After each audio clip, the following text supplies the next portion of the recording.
أنت عم بتعاني من السعلة وسعلة الديك، عم بتعاني من الالتهابات، وخاصة في كتير ناس عم يعانوا من الربو. اليوم بدي أعطيكم وصفة وعلاج فعال، سبحان الله، موجود خاصة بدول الآسيوية ودول الأفريقيا. هي العشبة عم نحكي عليها هي زعتر البري. زعتر البري بدنا نحكي لكم عن فوائده. فوائد عظيم جدا جدا جدا، وخاصة للالتهابات وللأمراض الربو وللسعلة وسعلة الديك. في كتير ناس عم بيتنفسوا بالصعوبة، بيساعدهم على، سبحان الله، على التنفس بشكل جيد. زعتر البري له عدة فوائد، خلينا نشوف ايش له فوائد بعد الصلاة على النبي. خلينا نحكي عن فوائد الزعتر البري. 1. بيعالج الالتهابات، بيخفف من مستوى الالتهابات في الجسم، سبحان الله. 2.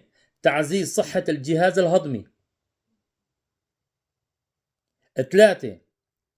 يخفض الضغط الدم المرتفع.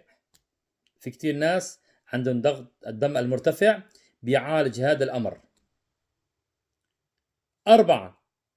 دعم صحة الجهاز التنفسي، سبحان الله، بيعالج جهاز التنفس. 5. تخلص من رائحة الفم الكريهة. في ناس كتير عم يعانوا من رائحة الفم، خاصة التهابات اللثة والالتهابات اللوزات، سبحان الله. 6. علاج السعلة. في كتير ناس وخاصة بالليل بيعانوا من السعلة ورا بعضها، تجي السعلة تروح بتجي تروح بتجي، بيعانوا من السعلة وخاصة سعلة الديك. وبيعالج الالتهابات، سبحان الله، قلنا في جسم بشكل عام، صيدلية بأكمله. وأيضا بحارب البلغم ويساعد على تنظيف الرئتين، سبحان الله، بحارب البلغم وبيساعد على تنظيف الرئتين. وخاصة في كتير ناس مدخنين بيدخنوا كتير، ولكن عندهم دائما صدرهم مقفول عليهم، فيه بلغم ولكن ما بيحسن يطالعوه، سبحان الله. هي العشبة بيعالجهم بإذن الله تعالى.